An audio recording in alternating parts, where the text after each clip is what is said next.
Mesdames et messieurs, bonsoir et bienvenue dans votre émission Politique Débat sur votre chaîne d'analyse et de réflexion sur les enjeux politiques, économiques et institutionnels qui façonnent le Gabon. Ce soir, nous ouvrons une discussion capitale autour du plan national de croissance et de développement 2026-2030, véritable feuille de route de la République gabonaise pour les 5 prochaines années. Ce plan, fruit d'une vision claire et affirmée du président Brice Clotaire Oligui Nguema, incarne sa volonté sociale tout en affirmant le rôle stratégique du Gabon dans la dynamique panafricaine. Pour en discuter ce soir, nous avons sur notre plateau nos deux consultants, Amen Segla et Oussou Géraud. Bonsoir Oussou Géraud. Bonsoir et merci pour l'invitation. Bienvenue à vous. Merci.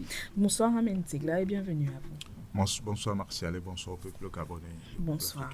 Alors, sans transition, la première question est de savoir, le PNCD 2026-2030 peut-il être lu comme un acte fondateur du projet politique du président Brice Oligui Nguema, au-delà de la transition institutionnelle? Merci Martial pour la question. D'abord, quand vous prenez l'avènement même du président Oligui Nguema au pouvoir, déjà en 2024, lorsqu'il était président de la transition, il avait mis en place un programme qui s'appelle le Plan national de développement pour la transition qui a cours de 2024 à 2026.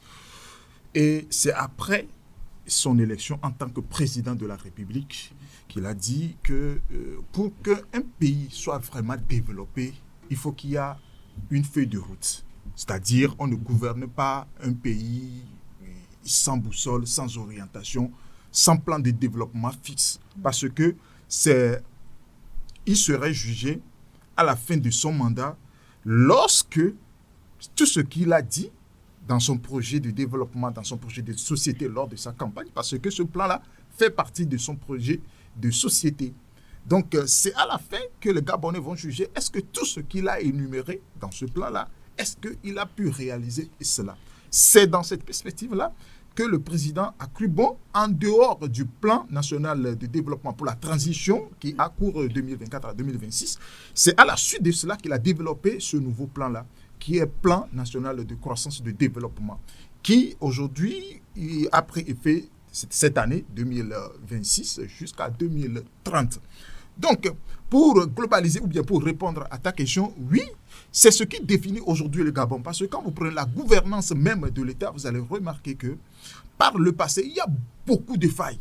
C'est-à-dire quand vous prenez l'avènement des Bongo, c'est vrai, ils ont fait ce qu'ils ont pu, que ce soit le père ou bien le fils. Mais arrivé sur le président Oligui Nguema, il voulait changer les choses. C'est-à-dire, il ne voulait pas faire une navigation en vie, c'est-à-dire dire que bon, il y a un président à la tête du pays, donc s'il y a un problème, nous allons nous improviser pour faire ce qu'on peut. Non. C'est-à-dire, même à l'élaboration de ce plan dont nous parlons, qui est le plan national de croissance et de développement, tous les Gabonais ont participé à cela. Parce que c'est un plan qui a été élaboré et on a appelé, que ce soit la diaspora, ceux qui sont sur le territoire, eux tous, ils ont participé à cela. Chacun a donné son commentaire, son avis et des propositions pour que ce plan tienne compte de la vie de tout le monde. Parce que nous avons connu beaucoup de plans en Afrique, mais du moment où c'est ceux qui sont à la tête, c'est eux qui proposent, ceux qui sont à la base ne comprennent rien de tout ce qui se passe, donc ils les laissent faire. Or, pour qu'un pays se développe, il faut l'apport de tout le monde. C'est pourquoi le président Oligui Nguema a pris sur lui de faire appel à tout le monde de participer à ce plan de développement. Donc, si ce plan réussit, c'est tous les Gabonais qui ont réussi. Mais si ça échoue, c'est tout le Gabon. Donc, c'est pour répondre à ta question. Merci beaucoup à vous, Amen Segla, pour cette belle intervention sur le sujet. Monsieur Oussou Géraud, le PNCD 2026 peut-il être lu aujourd'hui comme un acte fondateur du projet politique du président Oligui? Merci d'abord pour la question et permettez-moi de saluer ici le travail bien fait, bien la bonne gouvernance que incarne le président Oligui Nguema depuis sa prise de pouvoir. Et n'oubliez pas aujourd'hui que d'abord le PNCD c'est pour moderniser l'économie, la sécurité d'abord, la bonne gouvernance et surtout la transition numérique. La transformation numérique, autant pour moi pas la transition, la transformation numérique. Et déjà, le fait que le plan soit adossé sur le projet de société du président, cela montre que la gouvernance déjà actuelle au Gabon ne cherche pas quand même à faire un truc propre à soi, mais plutôt faire un truc qui concerne tous les Gabonais. Aujourd'hui, sous le président Oligui Nguema, les Gabonais se sentent Gabonais. Et également, ce projet cherche également à refonder le contrat économique et social gabonais. Et permettez-moi un peu d'aller un peu en arrière. D'abord, le PNCD marque le passage d'une période de transition à une phase de construction. Et aujourd'hui, je pense que ce plan montre une fois de plus la volonté du président de transformer l'économie gabonaise, de réduire la dépendance de matières premières d'abord et de créer plus de richesses aux Gabonais. Donc, je pense que ce plan réellement c'est un acte fondateur qui acte également avec le projet du président Oligui Nguema. D'accord. Alors, est-ce que le rôle personnel du président dans l'impulsion, l'arbitrage et surtout le suivi de ce plan est-il aujourd'hui un facteur de réussite? C'est très important puisque le président est le numéro 1 d'abord de ce plan. Et déjà, son ingérence dans l'accomplissement de ce plan s'avère indispensable. Regardez, son engagement d'abord permet de donner autre élan, on a plus clair au ministère aujourd'hui. Tout récemment, il a fait une descente dans les ministères où il a constaté les dysfonctionnements. Regardez sa réaction. C'est très louable. Ça prouve comme une fois le président est engagé. Et une fois de plus, il ne s'y met pas dans ce plan qui est d'abord un plan général et propre aux Gabonais. Ça prouve comme une fois lui-même il n'est pas concentré sur ce plan. Mais le président n'est pas quand même là pour dire du n'importe quoi. Mais Oligui aujourd'hui, c'est dans quoi il met ses pieds. Et je vais revenir sur le suivi du président dont tu parles, le suivi présidentiel du PNCD, si je me trompe pas. Je renforce aussi la responsabilité des acteurs sur le plan et sur le terrain également, et montre que ce plan n'est pas un simple document, mais c'est un projet qui est national. Donc aujourd'hui, la participation, bien l'implication du numéro 1 gabonais s'avère très indispensable. Merci beaucoup à vous. Ahmed Segla, est-ce que vous pensez qu'aujourd'hui le suivi, l'impulsion et l'arbitrage du président Oligui Nguema est un facteur de réussite pour ce plan national? Merci Martial. Avant de répondre à cette question, permettez-moi de structurer d'abord ce que regorge ce plan. D'abord, quand vous prenez le programme national de croissance et de développement, c'est assez sur 6 piliers. D'abord, il y a l'accès à l'eau et à l'électricité, c'est primordial pour la population. Donc, le président Oligui Nguema, quand il est venu, il a remarqué que malgré tout ce que le Gabon a comme richesse, il y a certains sur le sol gabonais qui n'ont pas assez à cela. D'autres en ont assez, mais compte tenu de la corruption et de la malgouvernance, c'est devenu un luxe pour la population d'avoir 24 sur 24 l'électricité et l'eau. Donc, il voulait, parce que l'autre fois, vous n'êtes pas sans savoir que c'était l'année dernière, il a fait une réunion avec la société d'eau et d'énergie du Gabon où, sur les plateaux, c'est-à-dire devant les caméras, le président a demandé à ce que le salaire des responsables qui dirigent ces sociétés-là soit réduit. Devant le monde. Et il a sermonné beaucoup de directeurs là-bas et que d'autres seront renvoyés parce qu'ils ont créé des sociétés parallèles qui aujourd'hui attribuent des compteurs et d'eau aux citoyens. Et un an après, la même société revient pour dire que votre compteur ou bien votre compteur d'eau ou d'électricité ne sont pas répertoriés au niveau des SSGE et que vous devez payer des amendes et autres. Le président a dit que lui-même, il a été victime de cela, qu'à partir d'aujourd'hui, ça doit cesser. Donc, c'est quelqu'un qui veut être au parfum de tout ce qui se passe dans son pays parce que, après tout, c'est lui seul qui est redevable qui est comptable de tout ce qui va advenir. Donc, pour globaliser, vous allez voir qu'en dehors de l'accès universel à l'eau et à l'électricité, il y a aussi la modernisation de du service public. Parce que la manière dont ceux qui sont au niveau des administrations, c'est la population, le président Oligui Nguema dit qu'à partir du moment où, lorsque lui serait à la tête du Gabon, il y a beaucoup de choses qui doivent changer à l'endroit de la population. Après tout, ils sont des serviteurs parce que quand vous êtes là, vous servez la population. Donc, vous ne pouvez pas vous comporter comme c'est votre propre entreprise et de faire de n'importe quoi. Donc, tout cela doit être échangé. Il a parlé aussi de l'entrepreneuriat et de l'employabilité des jeunes. Parce qu'aujourd'hui, c'est ça vraiment. Parce que quand votre jeunesse n'est pas à l'œuvre, quand votre jeunesse ne travaille pas, le pays ne peut pas décoller. Donc, c'est de cela qu'il s'agit. Donc, quand vous prenez tout ça là, tous ces facteurs, vous allez remarquer que le président veut être au parfum de tout. Et en plus de cela, il faut un suivi. C'est-à-dire, vous pouvez beau avoir un plan de développement, mais quand il n'y a pas de la reddition de comptes, quand il n'y a pas de suivi, vous allez voir qu'il y a de n'importe quoi. Et puis, ça ne peut pas marcher.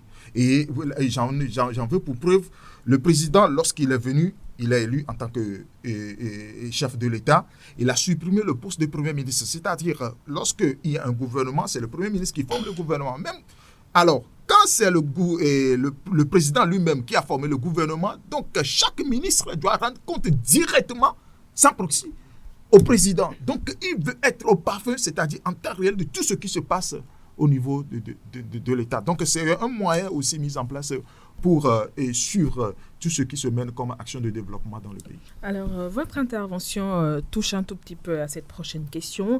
Aujourd'hui, peut-on considérer aujourd'hui le plan national de croissance et de développement comme une réappropriation souveraine de la planification du développement dans le Gabon, longtemps soumis à des agendas exogènes?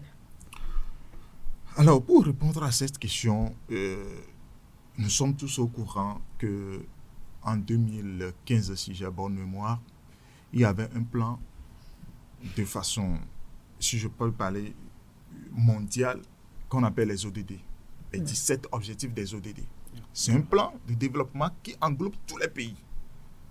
Et ce plan, ça a commencé en 2015 et doit prendre fin en 2030. Nous sommes aujourd'hui en 2026. Et dans ce plan, on parle de l'accès universel aux soins de santé, c'est-à-dire tout ce qui mine aujourd'hui le monde, que ce soit les guerres et tout ça là. On en a parlé dans ce plan-là. Est-ce que nous sommes en 2026? Vous pensez que quand on prend chaque pays, ne serait-ce que les pays africains, est-ce que nous avons effectivement, nos chefs de l'État ou bien nos gouvernants ont vraiment travaillé sur ce plan-là? C'est vrai, il y a entre-temps des fonds qui ont circulé par rapport à cela et ils ont fait ce qu'ils voulaient avec. Certains, ils ont construit ce qu'ils peuvent faire. Et puis, aujourd'hui, nous traversons encore les mêmes situations. Donc, nous ne pouvons pas baser sur ce que peut-être, et ce qui est décidé peut-être au niveau mondial pour l'approprier à nous. C'est-à-dire, nous devons définir ce dont nous avons besoin, c'est-à-dire à l'interne, peut-être, et l'étendre sur le plan international. Parce que lorsque ces plans-là sont définis sur le plan international, quand il vient, vous êtes obligé de l'adapter à votre niveau ou bien de le tropicaliser à votre réalité. Mais quand ça ne cadre pas, vous allez voir que les gens, chacun tire sa part et puis bon, le fonds en question va disparaître et puis bon, les problèmes vont toujours rester. Donc aujourd'hui, quand vous prenez tout ce que le président Oligui Nguema prône aujourd'hui comme plan de développement, c'est quelque chose qui est basé sur la réalité du pays. Je ne sais pas si vous voyez. C'est quelque chose qui est basé sur la réalité du pays. Et chaque Gabonais a contribué à l'élaboration, à la construction de ce plan. Et ils ont adhéré. Alors, quand tu as un plan devant toi, on dit qu'à partir d'aujourd'hui, nous devons investir dans l'agriculture, dans la transformation agro-industrielle. Alors, en tant qu'investisseur gabonais, je sais en quoi je dois investir dans les 5 prochaines années. Parce qu'il y a déjà un programme qui est mis en place par rapport à cela. Si aujourd'hui, le président Oligui Nguema dit que, certes, nous avons du pétrole, qui est qui est la première rente pour l'État gabonais, et nous devons aussi, parallèlement, construire d'autres sources de revenus. Chaque Gabonais sait aujourd'hui en quoi il doit investir par rapport à ce plan. Donc, c'est une feuille de route qui est déjà tracée. Et quand vous marchez sur ça, l'État peut vous apporter des appuis par rapport à tout ce qui est là.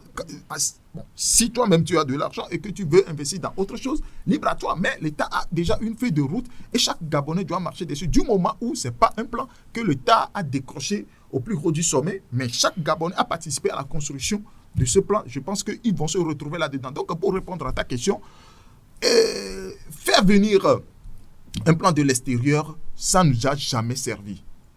Parce que chaque pays a sa réalité. Parce que quand vous prenez, j'ai donné tout à l'heure l'exemple des ODD, c'est quelque chose qui est appliqué à tous les pays. Mais nous n'avons pas les mêmes réalités. Nous n'avons pas les mêmes réalités. Quand vous prenez le Gabon, ce qui se passe au Gabon est différent de ce qui se passe peut-être au Cameroun et dans d'autres pays. Donc, vous ne pouvez pas appliquer les mêmes réalités à tous les pays. Chaque pays doit définir ses propres objectifs à atteindre. Et c'est ce que le président Oligui Nguema est en train de faire. Et c'est ce dont nous parlons, et qui est le plan national de croissance et de développement. Merci beaucoup, Monsieur Géraud.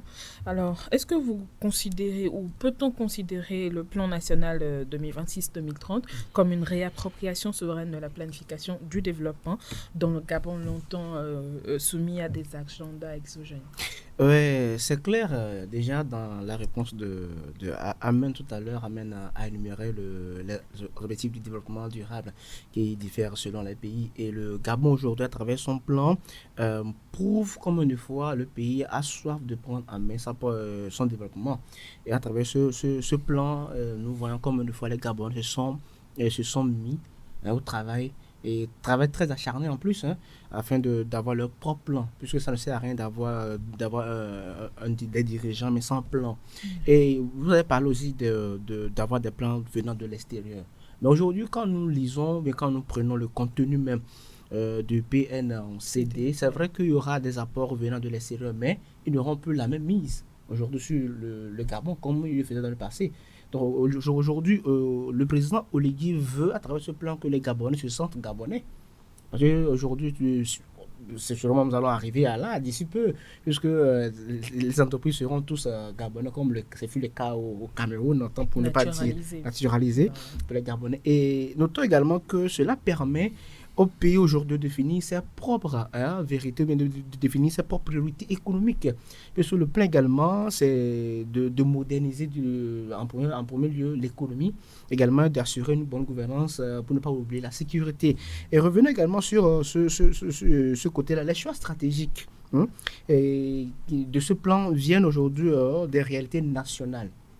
Amen vient de le mentionner, et des attentes des citoyens, grâce bien sûr aux investigations, grâce aujourd'hui aux consultations, parce que beaucoup de Gabonais ont participé à cette réalisation-là. Et pour terminer mes propos, je disais tantôt que cela permet au pays aujourd'hui de définir ses propres priorités économiques et sociales dans une logique de souveraineté et de responsabilité. Donc je pense que oui, aujourd'hui c'est clair, très clair même, que ce plan que le Gabon a mis en place aujourd'hui, c'est un plan qui va beaucoup avantager les Gabonais, et sans vouloir aller toujours quémander à l'extérieur, mais plutôt rester au Gabon et se sentir Gabonais et d'être libre indépendamment économiquement, sécurité, comme sur tous les plans. Alors, est-ce que vous pensez que le modèle gabonais proposé aujourd'hui par ce plan est-il transportable ou inspirant pour d'autres pays africains en quête de trajectoire autonome de développement? Bien sûr. D'abord, en reliant ce plan avec l'agenda 2063 de l'Union africaine, pour ne parler trop long, le Gabon entend pour moi inscrire son développement dans une vision africaine partagée.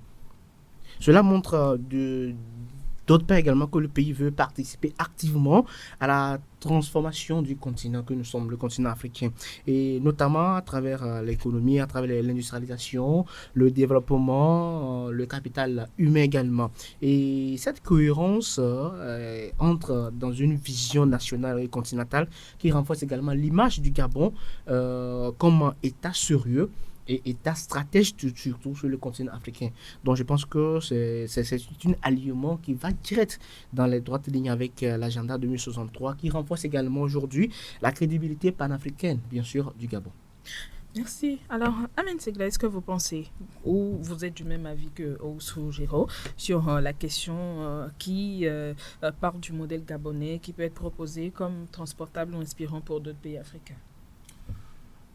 Je viens de dire tantôt que chaque pays a ses réalités.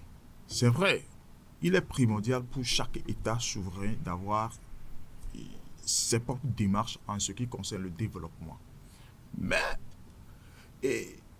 le constat aujourd'hui est que dans beaucoup de nos pays africains, vous allez voir que ces plans-là, d'abord, on vote les plans, on fait la communication là-dessus. Et puis, bon, à un moment donné, on n'en sait rien. On ne sait pas si ce qui a marché, ce qui n'a pas marché. Et puis, personne n'en parle.